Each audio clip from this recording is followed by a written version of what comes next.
The Balan's last hope. The weak and helpless Balan fleet was easy prey for the cruel Thrak warriors who tore them apart like a Zal beast rips a newborn Balan larva apart.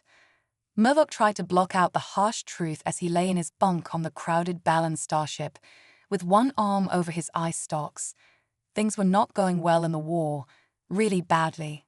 In just 3 years, the Thrake had destroyed a dozen Balan colonies by flooding their birthing pools with plasma fire and turning defenseless towns into slag. Murloc's ship and the rest of the defense force were no match for them. The Thrake ships were bigger, faster, better armed, and had more defenses. Balan people were dying in terrible pain, and they had to keep running away. Murloc's friend, Carvel, slouched down in the bunk next to him and let out a defeated sigh. Another group died. Millions of dead. The eye stalks of Carvel hung down in despair. This can't keep going at this rate. We'll be dead in 10 years, Carvel muttered. Murloc clenched his teeth. He knew of only one small chance for his species to survive, but the leaders of the Balans thought it was crazy and would kill them all. We need help, Murloc said quietly. Carvel scoffed. From who? The Thrake told us about the humans and offered to help. Are you crazy? Do you really want to bring those mass murderers here now when our world is about to fall apart? They will cut our throats and drink our blood. Warning klaxons went off all over the ship, making Murloc's heart beat fast. The Thrake had found them again. This small fleet was the last line of defense for the Balan homeworld. Murloc knew he had to make a terrible decision. He could either be killed by the Thruk or call on the humans, who were the only crazy fighters who could help them win the war. The first humans to go to the stars hundreds of years ago were filled with awe at the opportunities that lay ahead. It was like a dream to be part of a galactic community and be seen as a highly developed society. The humans stood tall and proud in the grand hall of the Galactic Assembly, their chests puffed out with pride as they showed off their latest technological advances. They talked about how well they knew how to use fusion power, how sleek their starships were, and how they could travel between stars. But as soon as the human minister was done speaking, the Dolan representative laughed. The short alien with 3 eyes waddled up to the group of humans, his face contorted into a sneer.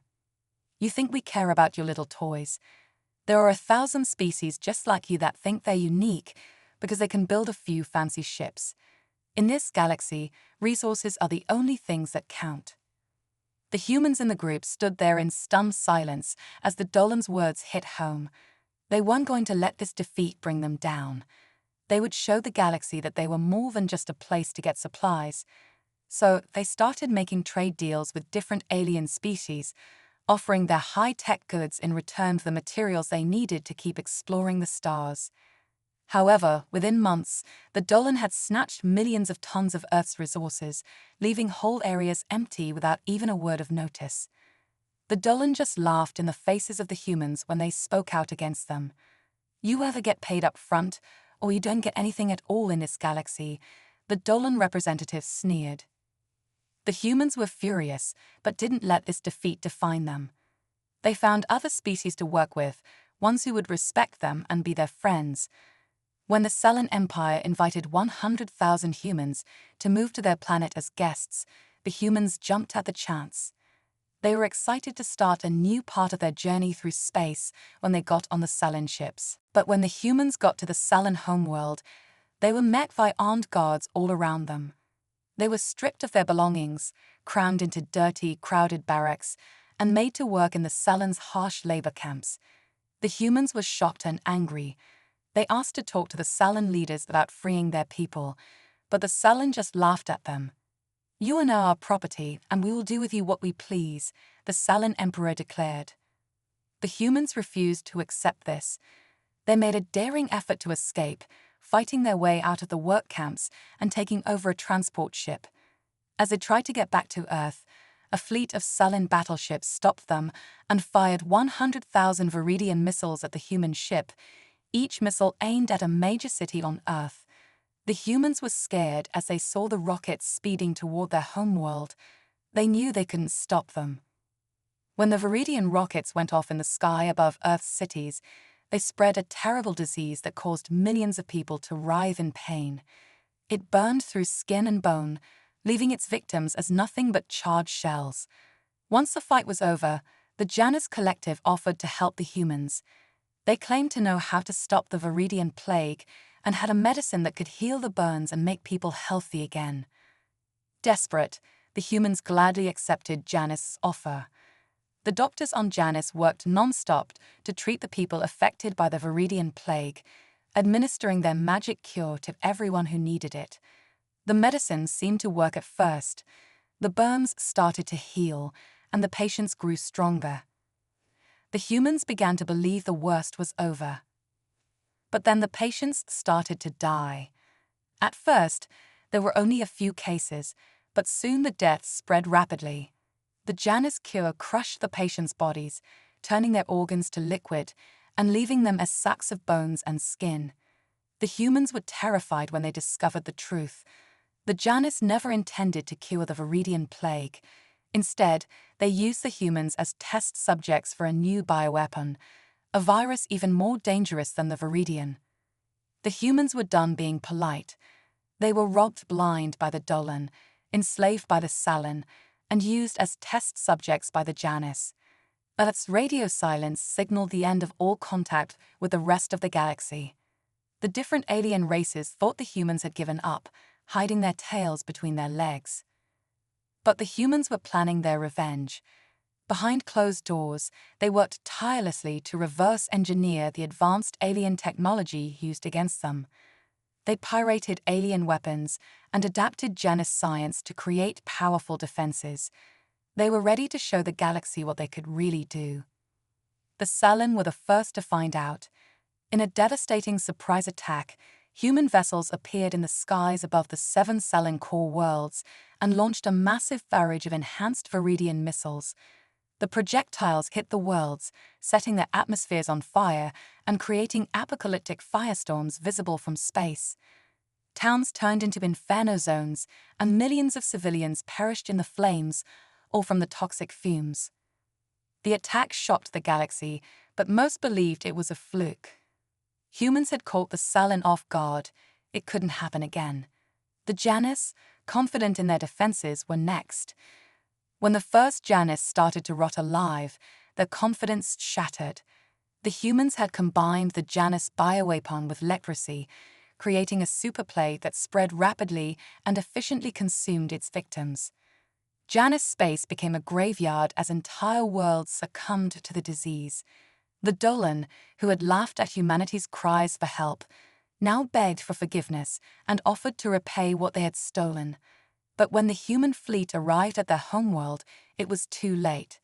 In minutes, the once glorious Dolan cities were reduced to molten slag. In their final message to the galaxy, the humans made their stance clear. No one was to enter human space. Any ship that approached would be destroyed without hesitation. Stay away or die, the message warned. The galaxy's powers were outraged at humanity's audacity. Who were these upstarts to dictate terms to the older races? A grand alliance was formed, and a massive fleet of ships set out to put Earth back in its place. Thousands of ships, representing the best of 12-star empires, entered human space to teach the humans a lesson. Not a single ship returned. Sensors recorded only weapon fire and then silence. Probes sent to investigate found only clouds of debris. The galaxy's mightiest fleet had been obliterated. Earth's perimeter became a no-man's land for centuries. Species that tried to ignore the human warning quickly learned it was no bluff. Any ship that crossed the line was annihilated without mercy. The killer humans had become the galaxy's ultimate defenders, the only ones willing and able to rescue the oppressed from the clutches of tyranny. Their reputation as relentless warriors spread far and wide, and while the galaxy feared them, it also respected the strength and resilience of humanity. The call for help. Murloc knew he had to take a risk. The Thrake were relentless, and the Balans couldn't hold them off much longer. He called a secret meeting with the remaining Balan leaders. "We have no choice," he said, his voice steady but filled with urgency. We must ask the humans for help.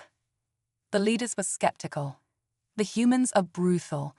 They won't show us mercy, one elder argued. But they are our only hope, Murdoch countered. If we do nothing, the Threk will destroy us all. The humans may be fierce, but they are also known for their sense of justice and honor. We need to appeal to their better nature. After much debate, the leaders reluctantly agreed. They sent a distress signal to the humans, outlining their desperate situation. As they waited for a response, tension hung thick in the air. Days passed with no reply, and hope began to wane. Just as they were about to give up, a message came through. It was from Captain Zara Kane of the human fleet.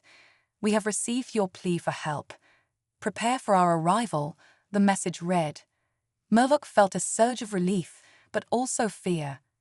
The humans were coming, but what would their arrival mean? The human arrival. The Balan fleet stood on high alert as the human ships approached. The sleek, dark vessels moved with a precision and power that was both awe-inspiring and terrifying.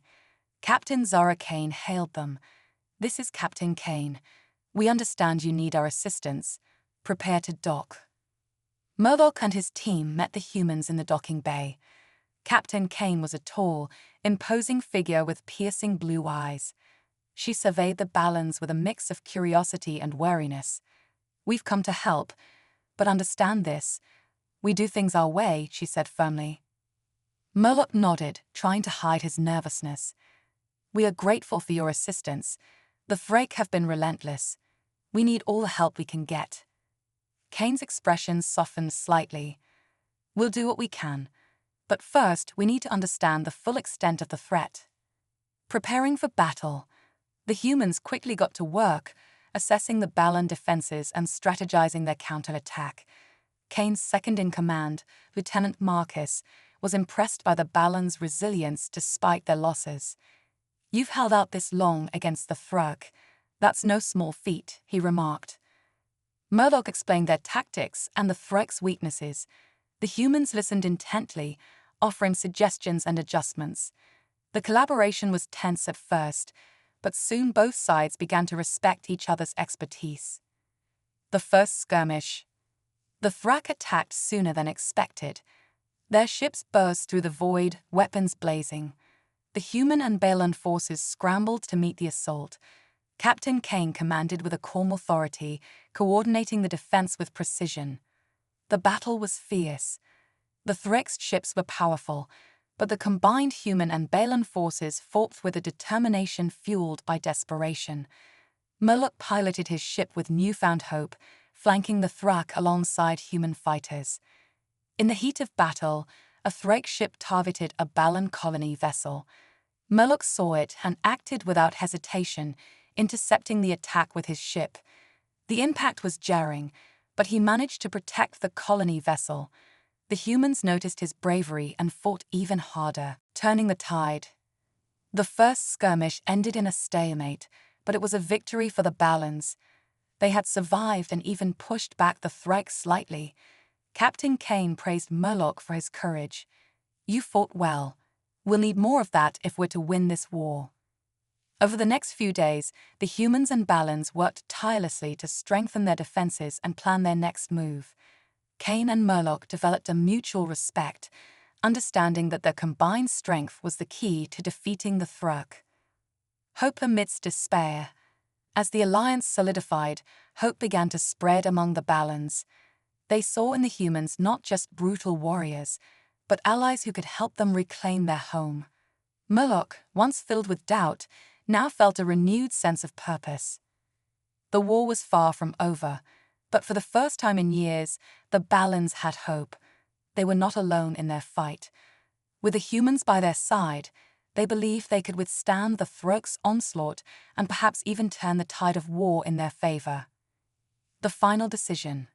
Murloc stood with Captain Kane, overlooking the star maps and battle plans. "We have a chance now," Kane said, her voice firm. "But we need to strike at the heart of the Threk. We can't just defend, we must take the fight to them." Murloc nodded. "For the future of my people, I'm ready to do whatever it takes." The stage was set for the next phase of the war. The humans and Balans, united by necessity and strengthened by their alliance, prepared to take the fight to the Thruk. The battle for survival had just begun, and they were ready to face whatever came next. The plan of attack. The combined Balan-human command center buzzed with activity. Captain Zora Kane and Murloc gathered with their respective strategists, poring over intelligence reports and star maps. The Threk's main base was a fortress deep in the heart of their territory, heavily defended and surrounded by treacherous asteroid fields. "We need to strike at their command center," Kane said, pointing to the Thruk base on the holographic map. "If we can disrupt their leadership, it will weaken their entire offensive." Murloc nodded. "But how do we get past their defenses? The asteroid field alone is nearly impossible to navigate, and their sensors will detect us long before we get close." Kane smiled, a plan forming in her mind. "We'll use the asteroid field to our advantage. We have a prototype cloaking device on one of our ships. It's untested in combat, but if it works, we can slip through undetected and disable their sensors." The Balans and humans worked together, preparing their fleets and modifying the cloaking device for the mission. Tensions were high, but a sense of camaraderie had begun to form. They were no longer two separate factions, but a united force against a common enemy. The stealth mission. As the Allied fleet approached the Thruk territory, the cloaked ship, the US Phantom, took the lead. Murloc was on board, chosen for his intimate knowledge of Thruk tactics and the asteroid field's navigation. Beside him was Lieutenant Marcus, the human strategist who had become a trusted ally. The journey through the asteroid field was perilous. Murloc's hands were steady on the controls, guiding the Phantom through narrow passages and around spinning rocks. The cloaking device hummed quietly, its energy field masking their presence from Threk sensors. They reached the edge of the Thruk base's sensor range. Murloc took a deep breath, his eyes fixed on the imposing fortress ahead. "Now or never," he muttered, initiating the final approach. Infiltration and sabotage. The Phantom slipped through the Threk's defenses undetected. Murloc and Marcus led a small team onto the base, using stealth suits to avoid detection. They moved swiftly through the corridors, planting explosives and hacking into the Threk's communications systems. Their presence was soon discovered, and alarms blared throughout the base. Threk soldiers swarmed, but the human and Balan team fought with a coordinated ferocity. Murloc's heart pounded as he engaged in close combat, his moves precise and lethal. Marcus worked quickly, uploading a virus into the Thruk's mainframe. "This will disable their sensors and disrupt their command structure," he explained, his fingers flying over the controls. With the mission complete, the team made a hasty retreat to the Phantom. They blasted away from the base just as the explosives detonated, sending shockwaves through the Thruk defenses. The turning point.